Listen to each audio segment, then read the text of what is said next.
Hey you guys, I hope you're hungry today because I'm about to show you the Las Vegas garden during the springtime. If you guys are curious what it looks like in the desert in the spring, well, I'm about to show you and share with you the plenty of food that you can actually grow out here. In fact, the gardener, the grower of this property, he grows microgreens and, doesn't always have time to tend to the garden. He's growing them indoor when the weather is not ideal outside. But then what he uses, well, with the microgreen medium, which is the coconut coir, is to put it back in the garden. So it becomes this really perfect, fluffy soil. I'm about to show you guys what a garden in the desert can look like, or anywhere really can look like, even with a very little amount of effort, as long as you set up the garden properly. So let's give you guys a quick little view before I show you guys more in detail of what a garden can look like. This is a food forest, I gotta tell you. It is an organic garden, food forest, with abundance of food that I would say even with a family, feeding a family, you probably can't finish eating the greens out of this garden. The thing I'm talking about setting it up properly is to have the drip irrigation, especially out in the desert area. Once it gets more warm out here, unless you want to come out here and water all the time, like 3 or 5 times throughout the day. So you got to set up and get the watering system correctly. But after that, basically, a lot of things would reseed themselves, such as this one here. Now this is I believe it's the red Russian kale. This came out of the cocoa coir that was from the microgreen. So what he does is he likes to top off the beds with the coconut coir, which grown from the microgreen. So the seeds that did not germinate the first time, they had their second chance, and they just kind of germinated all around the place. There's like full of kale, different kinds of kales and cabbages around this area, without even doing any effort of not even intentionally putting the seeds down. And then with the annuals, if you allow the pollinators to eat some of that, harvest some of this pollen, and then leftover when it becomes seeds and they fly everywhere, and this is what you get, a crazy food forest of greens. So right next to the kale, this is a chicory. This is part of, I believe, is like the dandelion family, so it's really nutritious. Mainly use it to juice, and this comes back wild like year after year. This is considered a wild food in this garden. Right next to that, you see all of these, I believe, this is probably arugula. Now arugula also comes back during the cooler season out here, and then these flowers would come up after the weather starts warming up. So the flowers are edible on the arugulas, so are the seed pods. Let me see if the seed pod is tender or not, because, oh wow, it packs a punch of arugula. It's a little sweet, but really spicy. I can't handle really spicy food, but I can see topping a little bit of these seed pods in the salad if you like. But other than that, looks like this is like some sort of brassica family. Now, they look a lot similar to the radish seed pods, and when they're still tender, the radish seed pods, you can actually do a stir fry. You can pick, these sort of little seed pods when they're still more tender, of course, to make stir fries out of them, and they have like this little light, like sweetness and juicy flavor.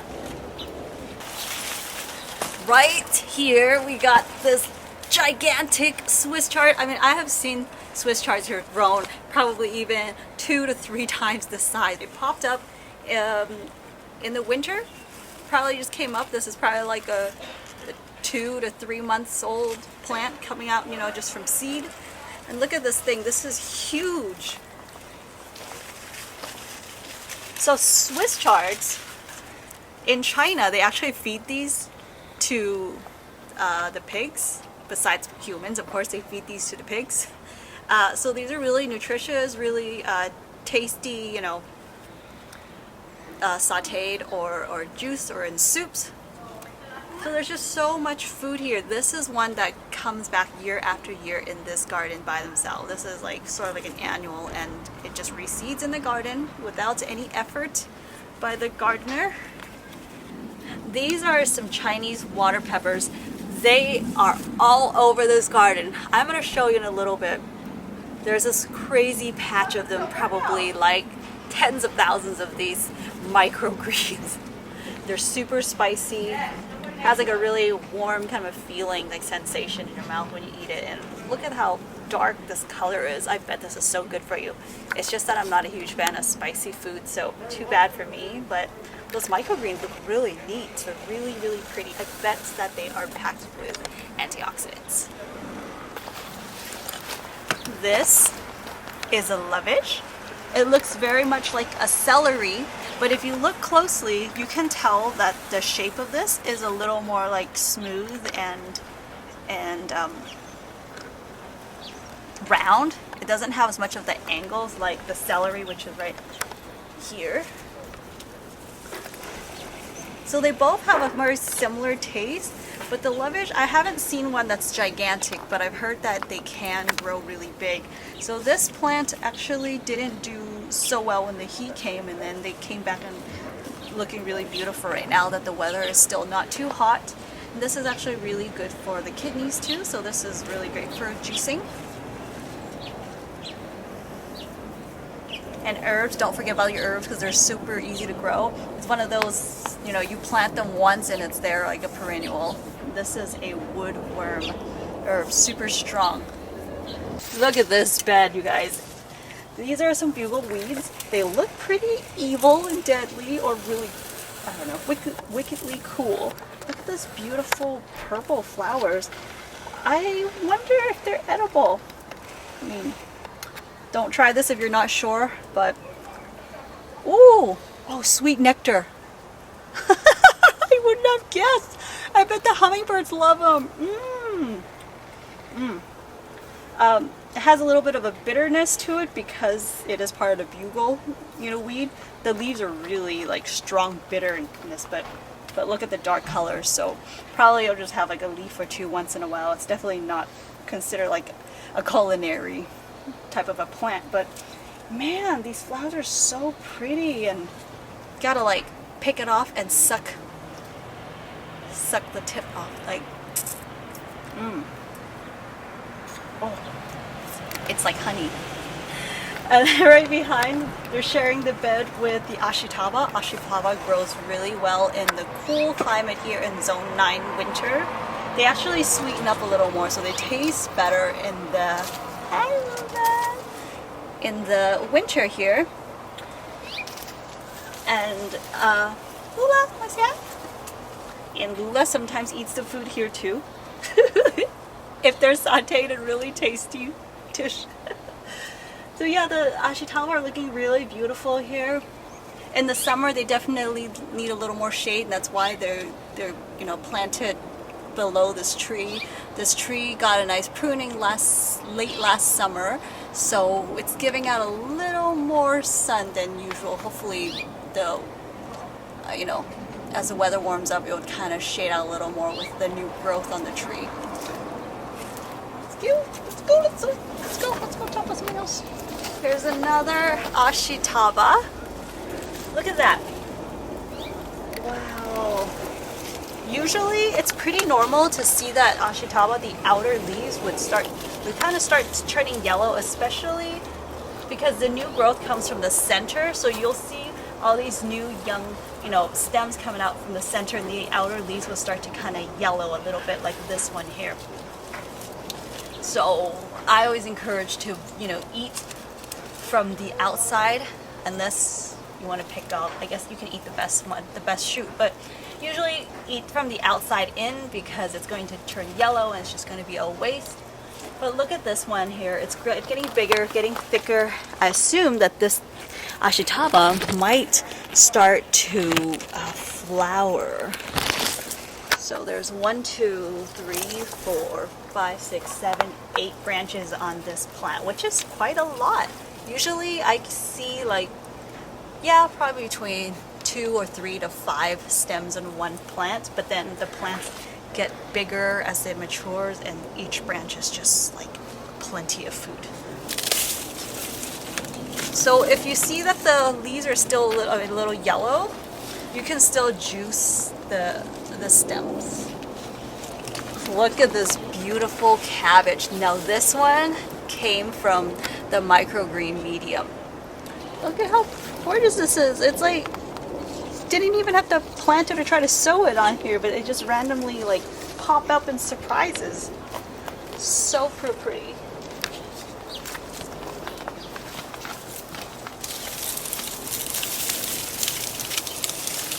Look at this bed of kale. This is where John from Growing Your Greens and I did this harvest of the sunchokes last year. If you guys missed out on that episode, I'll link it down below for you.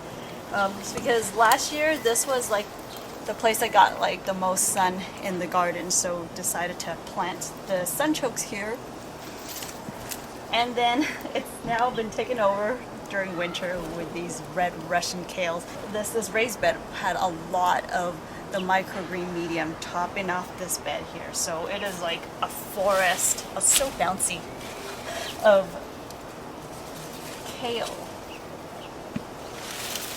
I mean, how much kale do you need? I don't know, but you can definitely use them in plenty of food. Juicing, smoothies, sauteing, soups, salads, fermenting them to make sauerkraut. There's just so much food here. Endless amount. I just want to lay on this bed. Look at the flowering, they're so pretty, and the tiny little...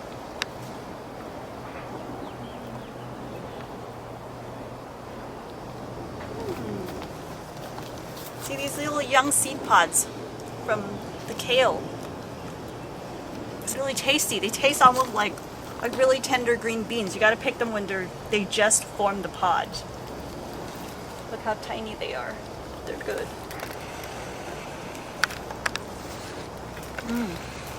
It's like a little bit of kale flavored green beans. And mint, I love some lemonade with these.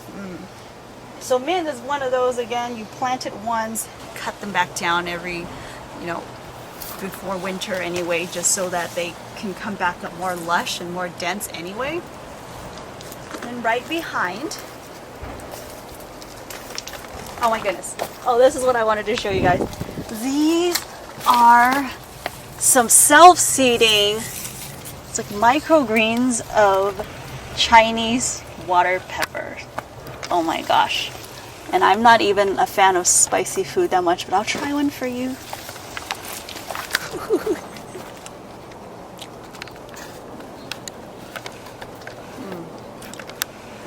It's like peppery spicy.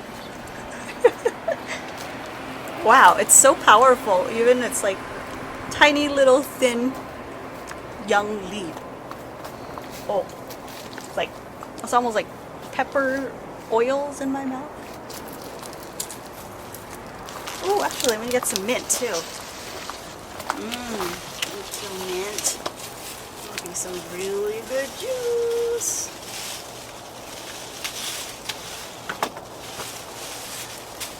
Alright. So now onto the carrots. I planted these last winter. You guys have seen my recent video on the April garden tour in my garden in LA. I believe that my carrots didn't do very well due to the lack of water, because I was growing in a grow pot that's like a really deep grow pot, hoping that the carrots can easily grow deep and I can get like big carrots, like long carrots out of them. However, the watering was not efficient, so I got like stubby little carrots that were really cute looking, but they weren't the best carrots, I have to say. So I wonder how these did, because this pot probably have plenty of water, moisture in here. Now carrots, this carrot is the first time planted in here, so it is not one of them that reseeded.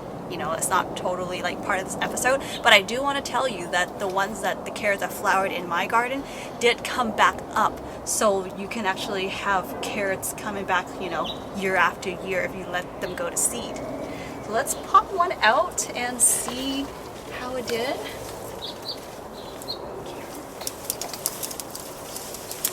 There's a bunch of Chinese water pepper. Oh, it was growing in like really late in the season. I wonder if that's why it didn't really do much. But you can definitely juice the greens. The greens are full of folic acid, so they're really good for you, and you don't get all of that kind of nutrients from, you know, some of the vegetables. So this is plenty wet. However, I wonder if the soil is a bit compact, so let's see. Let's try one more and see how this one did.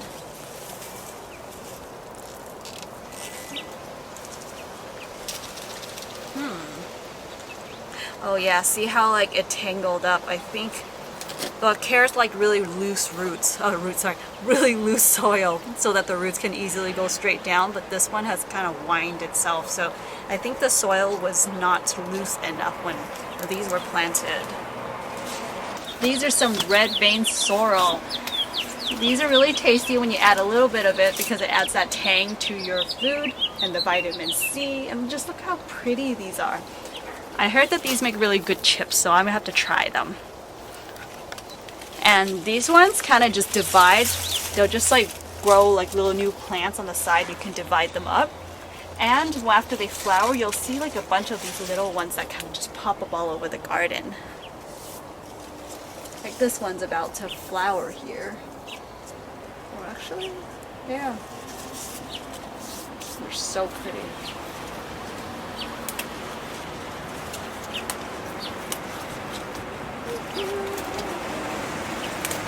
Alright, let's go over there. Where did I go?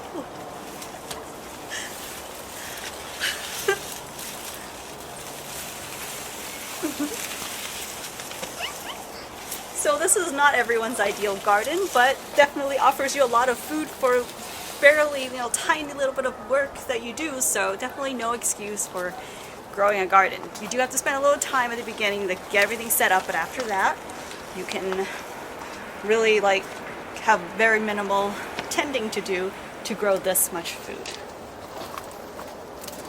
Look at these Swiss chards. So about to go to seed, and it's definitely like at 6 feet, over 6 feet, 6.5 feet, maybe even 7 feet tall. So once these go to seed, they're gonna fly everywhere, and you're gonna get a lot more free food than the next, you know, season. Now these are some really beautiful kale. I believe these are the ornamental kale that was planted on the other side of the garden at one point, and then it flowered. Now these are the ones that got this really like rosette, beautiful rosette color. You might find them at even Home Depot or places like nurseries like that, because they sell them as ornamentals. And the reason that they're ornamental kale is because they look pretty and they don't taste, they don't have as much of a taste or good taste, so people just kind of grow them for the looks, but they're actually edible.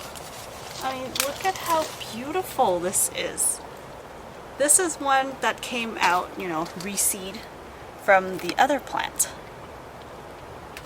So sometimes some stuff they say that it's ornamental. Find out if it's actually ornamental due to it not being so tasty, or is it actually poisonous. So that's something you need to actually watch out for.